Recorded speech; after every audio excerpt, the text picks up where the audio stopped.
The government cannot solve a pervasive problem purely by legislation. But governmental action can make and has made things worse. The American Religious Town Hall meeting is now in session.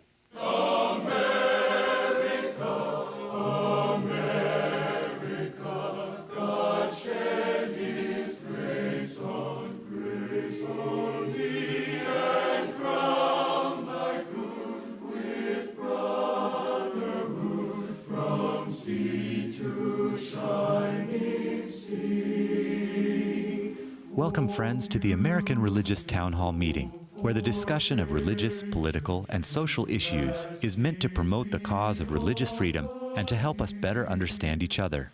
And now, here's your host and moderator, Pastor Jerry Lutz. Thank you. We are very happy you've joined us for today's program. We're looking forward to this discussion.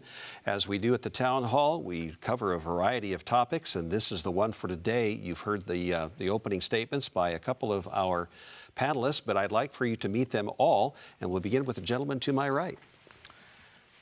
I'm Bishop Michael Olson, and I am the Bishop of the Roman Catholic Diocese of Fort Worth, Texas.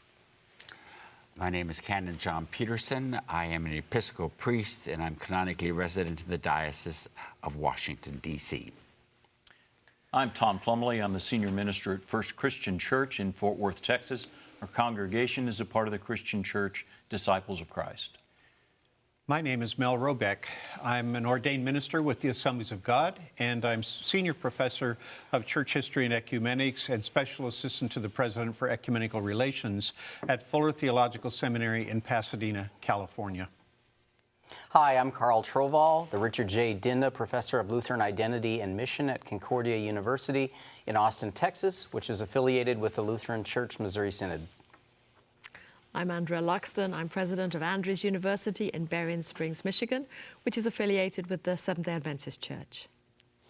Well, as you can see, we have a great panel assembled here today, and I want to thank each one of you for taking the time to be here with us. We know that you're very busy in your regular duties and responsibilities, so thank you for being here today for this important discussion.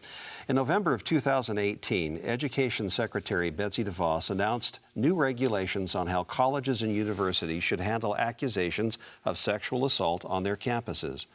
Women's rights groups and victims' advocates are crying foul. Men's rights organizations are applauding the move. The changes DeVos is championing are meant to guard men from unfair and fraudulent accusations. One of the biggest changes mandates that the accused must be given the right to cross-examine the accuser by using a third party, usually an attorney, during the school's investigation of the charge. A second important change is in the definition of what constitutes sexual assault. The old regulations define sexual assault as unwelcome conduct of a sexual nature. DeVos narrows that definition to unwelcomed conduct on the basis of sex that is so severe, pervasive, and objectively offensive that it denies a person access to the school's education program or activity, close quote. All of this follows on the heels of President Trump's statements during last fall's midterm election campaigning that it is a scary time for young men where you're guilty until proven innocent. I'd like for our panelists to consider at least three questions today concerning this subject. First, just how prevalent is the problem of false accusations of sexual harassment or assault? The second question, what does your faith community do to help guide young adults regarding appropriate sexual behavior on college campuses and university campuses? And the third question, given the new guidelines, are men and women who are victims of assaults on campus more likely to report abuse or less likely? That is our subject for today. You've already heard from two of our members who made opening statements. Let's go back to them now. We want to hear a little more on their thoughts. And so, Dr. Luxton, back to you, and thank you so much for being with us today. More thoughts on the subject, please. I'd like to go back a little. First of all, yes, sexual assault is a huge problem in the United States, on college and university campuses and beyond. There's absolutely no question about that. It is not surprising that the government, first of all, under President Obama, started bringing in guidelines and expectations of universities. That is totally understandable. In doing so, however, what happened in reality was that a huge legislative structure started developing on campuses to deal with this.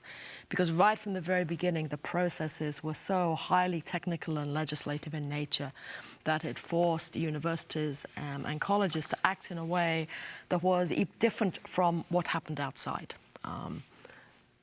Evidence of proof was at a much lower level. So things were challenging, I think, for all campuses.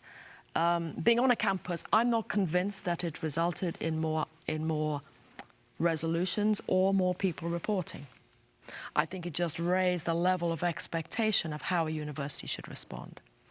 The new guidelines, I think, try to make some adjustments. Some I think are good adjustments, some I think are problematic adjustments. I think some of the good adjustments are the narrowing of the definition. I think that's probably something that is good.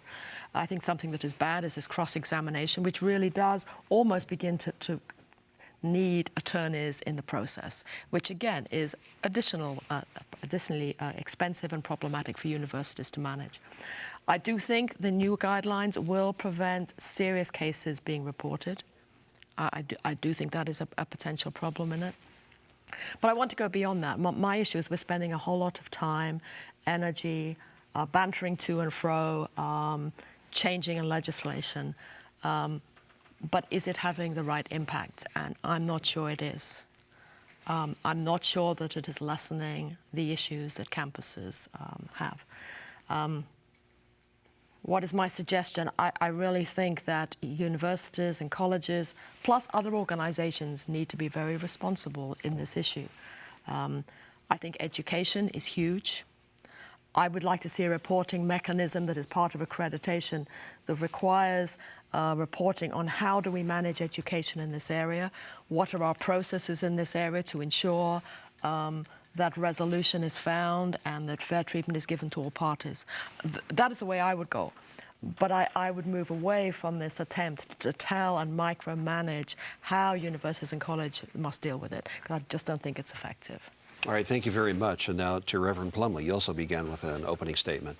Your further thoughts on this subject, please. Yes, thank you. I would agree with virtually everything that Dr. Luxton said. I do think that it is alarming that the greater openness that began to be built on college campuses, by which those who are victims of assaults can report in an atmosphere that is more safe and more willing to believe them, that has now been blunted, and she laid out a couple of the ways that has taken place with this introduction of attorneys for the accused and so forth. I don't want us to do anything that plays into this misconception that accusers are not to be listened to, or that accusers are somehow making things up, they're not to be believed, or that they're somehow at fault. And all of those things are a part of the cultural baggage that we bring to this whole thing. I appreciate one of the questions that you asked, Mr. Moderator, where you asked us to talk about what our religious traditions are doing. I think I've mentioned it before on other programs, that one of the great educational things that we have for disciples is a program that's available to other denominations as well, called Just Say No, and no is spelled K-N-O-W, where we begin to teach kids in a church camp setting more about sexuality, and it's done in a way that increases the respect factor that kids, when they know more of the facts, then they are able to react and to treat each other in a way that is more respectful and less of the locker room sort of behavior that we so often see, and just for our church in particular, our congregation just during 2018 held a major conference for our entire city, talking about how we can change, what things need to be changed, so that this vast number of women who began to report through the hashtag #MeToo movement, so that those numbers decrease, and so that we do something on college campuses, on high school campuses, in business, and in all settings, in churches as well, to reduce the number of people who will ever have to say that this is something that's happened to them. All right, thank you very much. Let's come over to Canon Peterson. Your thoughts on the subject, please. Well, I think, number one, this is a political football. And the new guidelines are being received very differently from men and from women. And it issues the whole issue, the whole problem that we have here is that indeed sexual assault on campuses, as well as in businesses, as well in the church, is real. And how do we best do it? I suspect the part that was most disturbing to me, and here I want to first disavow any authority to be able to speak. We must listen to Andrea and Carol, because they're the ones who are in the university settings dealing with this, as well as in the church. Clergy certainly have a responsibility here as well. But I think that the issue of cross-examination and is really a very serious issue in this, because in the first place, the lawyers that will be hired, will certainly tip the scale in relationship to the whole topic being discussed. And Title IX, yes, certainly has issues that are important that we have to look at, but I do not think that necessarily this new proposal is going to remedy any of those problems. Okay, thank you, Dr. Trovol. You were mentioned too, by the way, and you are on a campus, and as some others are as well, Dr. Robeck as well. But your take on the subject, please. I think there's a lot to criticize about this, and it's been highlighted in the moderator's comments. But if any of you have the ability to go back and DVR or TiVo and go back to listen to what Andrea had to say, I think she encapsulated marvelously the tension that universities are, and Christian universities like our own as well, as we struggle to not only abide by the law, but also to bring people together in such a way that people learn from what's happened to do it in such a way that they have an ability to change and to live differently. I'm talking about forgiveness and repentance, and that's one aspect. But a couple of things. There is a pervasive history of blaming the victim, and that's what I appreciated about the Obama regulations, that the victim has been blamed so often in so many of these cases, and that's why I think to highlight the victim is important. But here's what the tricky thing is that someone can make an accusation, and then the person who's accused is the victim. And that's why I appreciate the balance that this new proposal put in. That is, before any accused student was denied access to any of the evidence, any of the identities, any of the witnesses, any of the information. So you had someone who's accused, and you have no idea what you're even being accused of, to clarify. And so this brings, I think, some balance, this new proposal. The issue I have a problem with, and by the way, when I talk to my students in the class privately, especially the female students, if they've ever experienced any kind of untoward behavior, I mean, almost every one of them agree that they've experienced that in some way. And that's really kind of frightening. So the issue is there. But the one thing I wanted to touch on here was this definition is so restrictive. Yes. Unwelcome conduct on the basis of sex that is so severe, pervasive, and objectively offensive. I mean, what about one person who makes one joke, which to me is problematic? It's not pervasive. Or rape. A rape isn't pervasive. It's a one-time event. To me, this definition is just way too restrictive. I think the other regulation was it's too open, and so we still need to work at it. All right, thank you very much. Dr. Robick, you're also on a campus, or have been on a campus for a number of years. Yeah, not only is it a Christian campus, it's a campus training pastors. And they're not immune from this kind of thing. You know, I worked in student life as head student life for about 10 years at Fuller, and I have to say, and I'm not proud of it, that we had issues on campus that I had to deal with that developed around this. I like Carl, and Andrea, I do think this is micromanaging something that is maybe not as big on Christian campuses as it is in secular universities. It's a real issue, no matter what and no matter where. And I have really been frustrated by the judicial system in allowing young men to go free, basically, with a slap on the hand for something pretty horrendous that women have gone through. I am therefore thankful for the Me Too movement and for the issues that they have raised. I'm always interested in the fact that, I mean, I live close to Hollywood, right? So I watch what's going on there, and I have to say, that's not normal.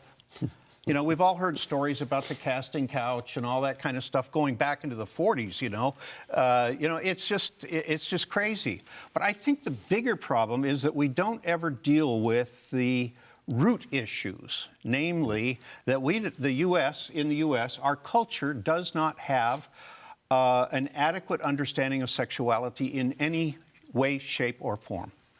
And as a Christian, as a minister of the gospel, I have to say the Bible is full of illustrations and stories about how these things have gone wrong in the past, and we never learn because we don't read it. And we don't believe those rules apply to us. I mean, they're kind of, they're suggestions maybe on a good day, but they're not rules to be obeyed, like faithfulness in marriage and so forth. But the reality is, it seems to me, that women are grievously exploited in so many ways, and we allow it, and Hollywood produces it all over the place. I was on the plane yesterday, tried to watch a movie yesterday. I had to turn it off because it was just too exploitive of the woman that was there. It was gratuitous. It didn't need to be there. So if they're going to holler about directors and producers in Hollywood, we're teaching our kids. They see these movies, they see television, they see the clothing, they see the ads, they see the fun, they see the good. It feels good. I think we're stuck. But I do agree that the original position was too soft on men. This one, I think, is too hard on women. All right, thank you. Now, Bishop Olson, your thoughts on the subject. Yes, I think, first of all, rape is a crime. And if a crime is being alleged, you call criminal authorities. And any investigation that the criminal authorities are going to do has to take precedence before any institutional investigation. So as the institutional investigation doesn't somehow foul up the criminal investigation, which has a greater need for the common good and the integrity of the people involved. Secondly, I think there has to be a balance. The primary right of someone not to be assaulted, not to be attacked or threatened even, and then also the right to a good name, not to be maligned.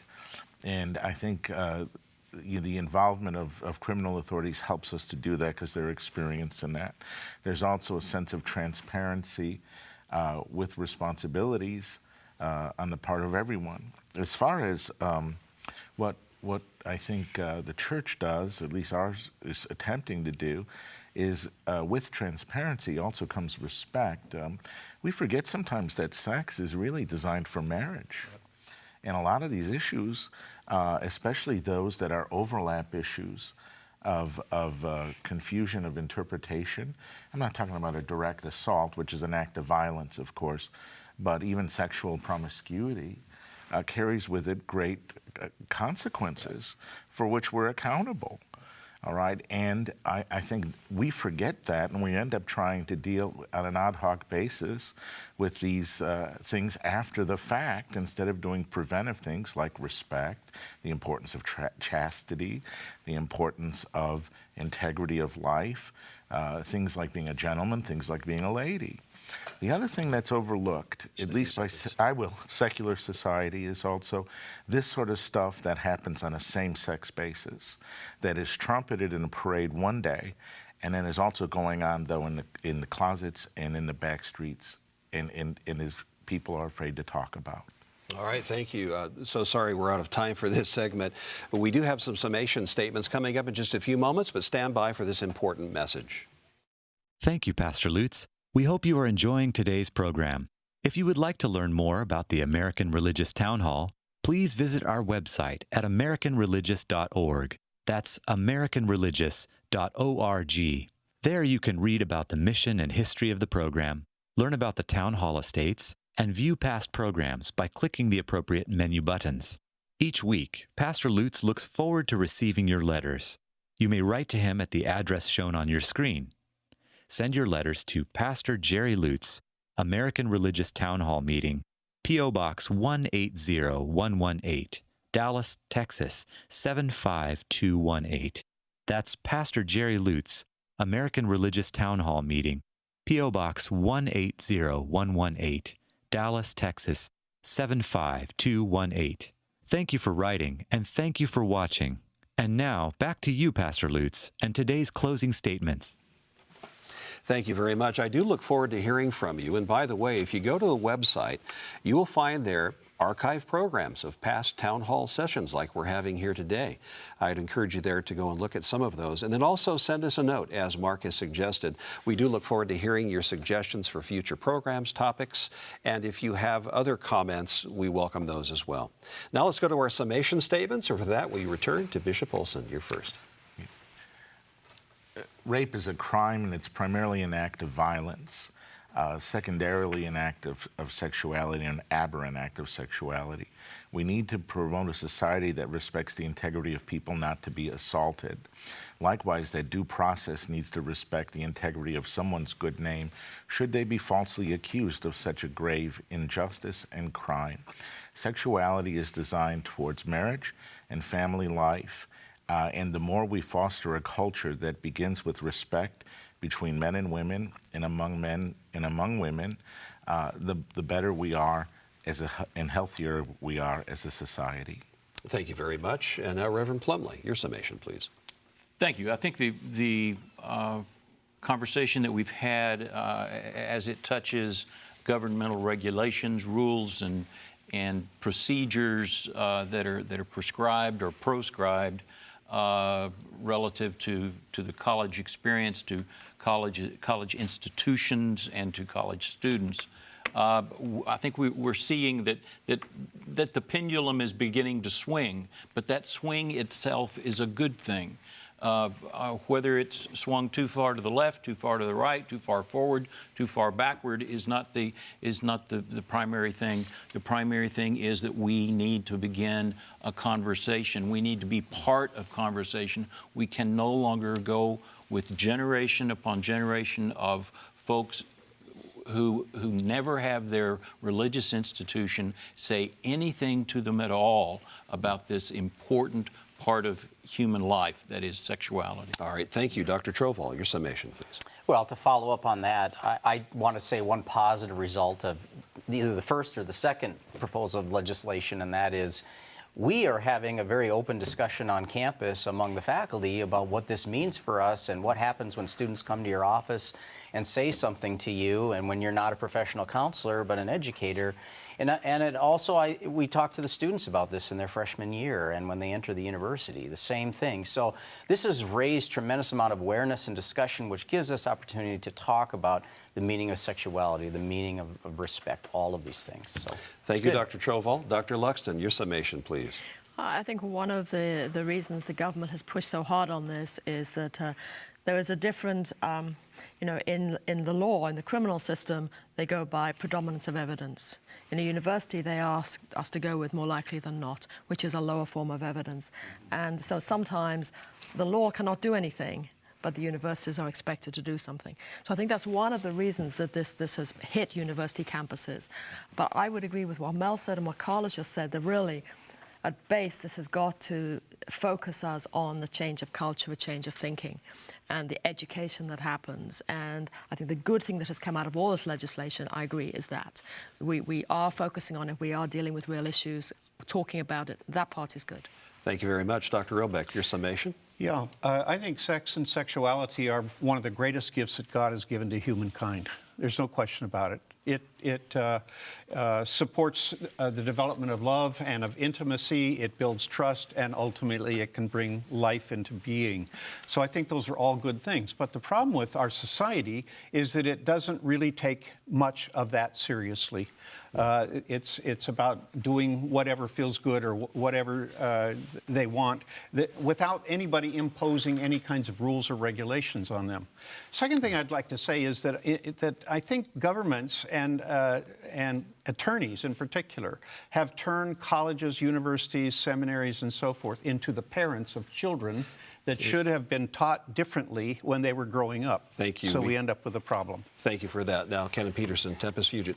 Yes, I would say I am a father of 2 daughters, and I must say that I appreciate the /Me Too movement, because it has brought out and made aware the situation, the critical situation that we're facing today in today's society. All right, thank you very much. And thank you to each of the panelists here today for joining in this conversation.